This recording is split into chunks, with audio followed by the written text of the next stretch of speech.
Hey guys, today we're going to be doing a scope mounting review. The reason I want to do this, I've had quite a few buddies I've talked to over the years, and they'll be talking about their deer rifle. They're like, man, I got out, I zeroed my gun 100 yards, did great, shot great. Got out there, had a deer at 200, 300 yards, zoomed it way in, and I can't find it. Can't find my scope, can't find my rings, can't find my dot, whatever reticle you've got on your scope. So I was talking to him, and I always ask him, very first question, well, how'd you mount your scope? A lot of them don't even know. So the very first thing I want to do, let's make sure our gun is safe. No magazine, no ammunition. This firearm is safe. Always, guys, remember to make sure your firearms are safe when you're working on them, especially, in your shop, just anywhere. Safety is number one concern. This is a Weaver 3-9, just a simple scope. And the thing that I want to focus on talk to you about is when mounting a scope is the power. So when I go to mount a scope, right here, this is on 3 power. Right here, I got a full field of view. I can see the entire circle. There's no black around the edges. All the way out. I got a huge range on this scope that I can see full field of view. It's pretty decent. Now, I go to 9 power. Right there, I've got a full field of view. Right there, I'm already starting to lose it. That's a lot smaller. That comes very important whenever you are mounting a scope. If I mount it on 3 power and I mount it too close, too far away, and then I go out to the woods, go to a match, I don't know it. When I go to 9 power, now I can't see anything. So whenever you're mounting your scope, 2 to 10, 6 to 24, whatever it is, 3 to 9, 1 to 6, always have your scope on the highest power. That way, when you're on your highest power, you have the smallest field of view. But whenever you open it up, you're still going to have a good field of view. The next thing to keep in mind, get our scope up here. Where do I want it? Now, I'm in a shop right now. I've got my firearm on the safety bench.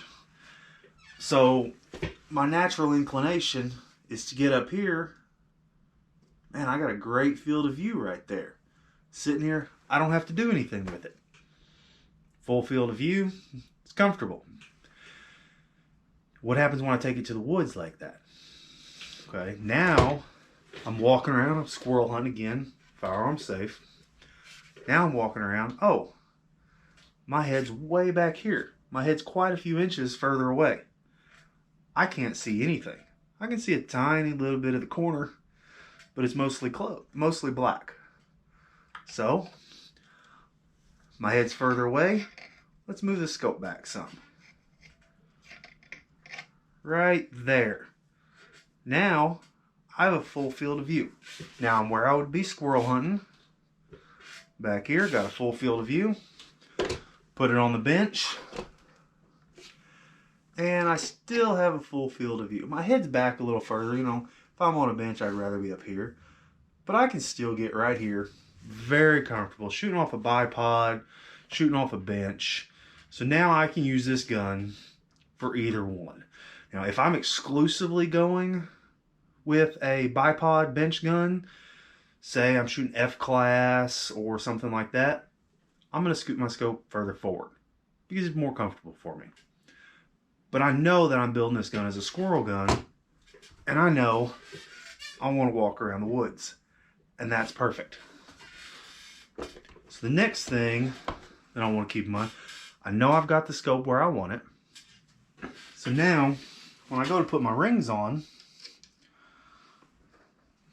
you always want to get them both started before you really tighten them down. The reason for that is when you tighten one side down, the other side's going to pull up.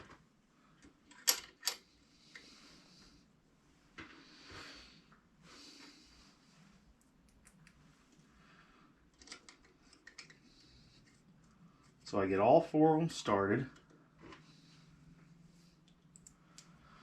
And then you want to go caddy corner. Now I've got an area in my shop here that I know is perfectly straight up and down. So I'll take it. I'll get the gun. The gun's level. Now they make anti-cant rings. They're amazing. I don't currently have them on this gun. And my crosshair is not quite perfectly up and down. Another thing you can do, you can look, okay, bottom crosshair. Most of your stocks are going to have a line right here in the center where they were molded together, especially your polymer ones. And crosshair is now perfectly centered on that line. Now what you can do though, as you're tightened down, I go 1 full turn, 1 full turn. Go to the back. 1 full turn. 1 full turn. Back to the front. I'm crisscrossing. I'm doing front, both sides. Cross over to the back, both sides.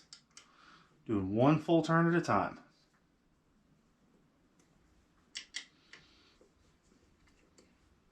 What that does is, it's not always accurate. That one got tight about 1 1/4. My back one's already tight. And typically, it's about 16 to 20 pound or inch pounds. So you don't want a whole lot of pressure on your scopes. You'll end up squeezing that tube. And my scope is still centered as far as my crosshair goes. Get it up here. Still got a full field of view.